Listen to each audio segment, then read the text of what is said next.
Zavrnitev Kozjeka naj bo opozorilo in priložnost za refleksijo Nogometne zveze Slovenija.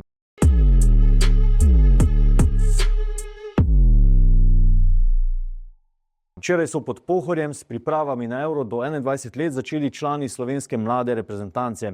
Nekateri se bodo zaradi klubskih obveznosti moštvu pridružili kasneje, drugi so sodelovanje zavrnili zaradi zdravstvenih razlogov ali celo šolskih obveznosti.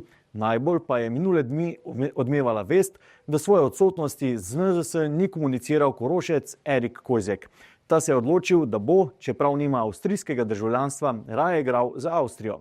Vest je presenetila, saj bi Kozjek ob odsotnosti Benjamina Šeška in Žana Vipotnika najbrž kandidiral za prvo enajsterico na Euro do 21 let. Pred meseci pa je v nastopih za slovenske medije omenjal, da si želi igrati za Slovenijo. Nenazadnje je v selekciji do 19 let že nosil dres s slovenskim grbom. Odločitev 19-letnega Kozjeka, da se pridruži avstrijski reprezentanci, je za slovenski nogomet boleča in je velik opomnik na pomanjkljivosti v sistemu razvoja, spremljanja in zadrževanja mladih talentov. Kozjek, ki je svojo nogometno pot začel pri Korotanu in že pri 12 letih pristopil avstrijski Wolfsberger, je v tej sezoni zablestel z 10 goli v članski ekipi, kljub večmesečni odsotnosti zaradi poškodbe. Njegova odločitev, da se pridruži avstrijski reprezentanci, je posledica brezbrižnosti slovenske nogometne stroke, ki ga je spregledala v ključnih fazah njegovega razvoja in z njim ni redno komunicirala, ko je bil opažen na nogometnem zemljevidu. Avstrijci so še v pravem trenutku prepoznali Korošcev potencial in ga zvabili v svoje vrste, za začetek v avstrijsko reprezentanco do 21 let, čeprav zanjo še nekaj časa ne bo smel igrati na uradnih tekmah.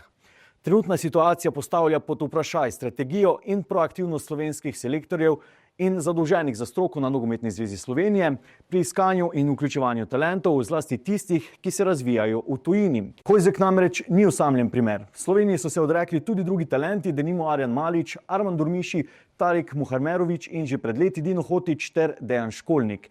Je pa šlo pri omenjenih za primere, ko so nogometaši na druge reprezentance vezale tudi družinske korenine.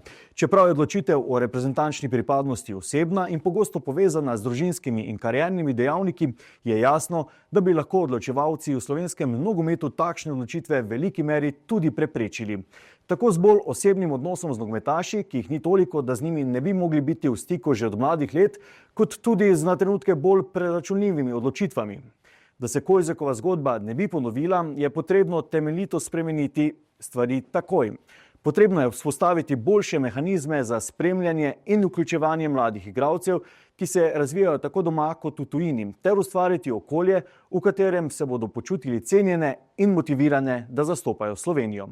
Izguba talenta, kot je Erik Kozjek, naj bo opozorilo in hkrati priložnost za refleksijo in izboljšanje sistema, da se podobne situacije v prihodnosti ne bodo ponavljale.